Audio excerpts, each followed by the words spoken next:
अक्सर ऐसा होता है कि किसी बार मैग्नेट या हिंदी में कहें कि छड़ चुंबक के बीच से धागा बांध के हम लटकाते हैं तो ये भौगोलिक उत्तर से दक्षिण दिशा की तरफ खुद को अलाइन कर लेता है।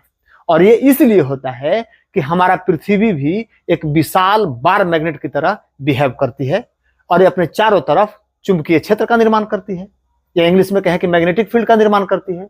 और जब इस मैग्नेटिक फील्ड में हम अपने बार मैग्नेट को लटकाते हैं तो इस पर एक बल लगता है जिससे ये उत्तर दक्षिण दिशा की तरफ खुद को अलाइन कर लेता है।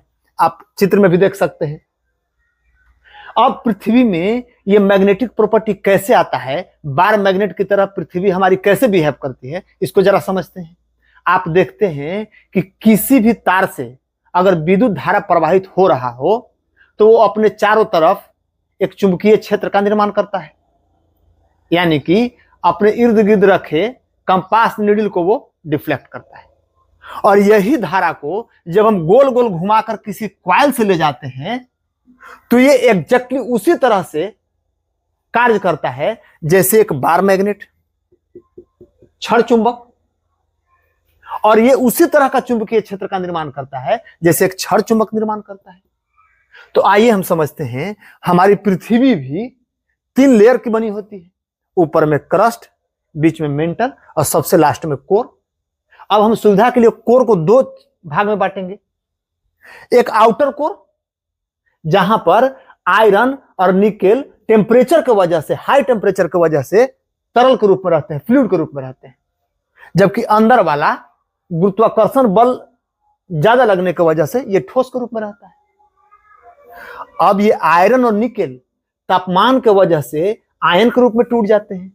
निकल अपना इलेक्ट्रॉन लॉस करके आयन बन जाता है और फेरस भी अपना इलेक्ट्रॉन लॉस करके आयन बन जाता है। अब होता यूं है कि मेंटल के करीब तापमान कम होने की वजह से यहां पर इस तरल का डेंसिटी ज्यादा हो जाता है, मतलब ये ज्यादा भारी हो जाते हैं और ये नीचे आने लगते हैं। और नीचे गर्म होता है मेटल का लिक्विड या फ्लूइड, और जिससे वो हल्का हो जाता है, अतः ये ऊपर उठने लगता है और एक तरह के धारा का निर्माण होता है। इसके साथ ही पृथ्वी अपने अक्ष पर घूम रही होती है जिससे फ्लूइड भी घूमने लगता है। अतः इस आयन पर ऊपर की तरफ तो बल लगता ही है, एक साइड की तरफ भी बल लगता है पृथ्वी के घूर्णन गति की वजह से। अतः ये लगभग गोल गोल घूमने लगते हैं।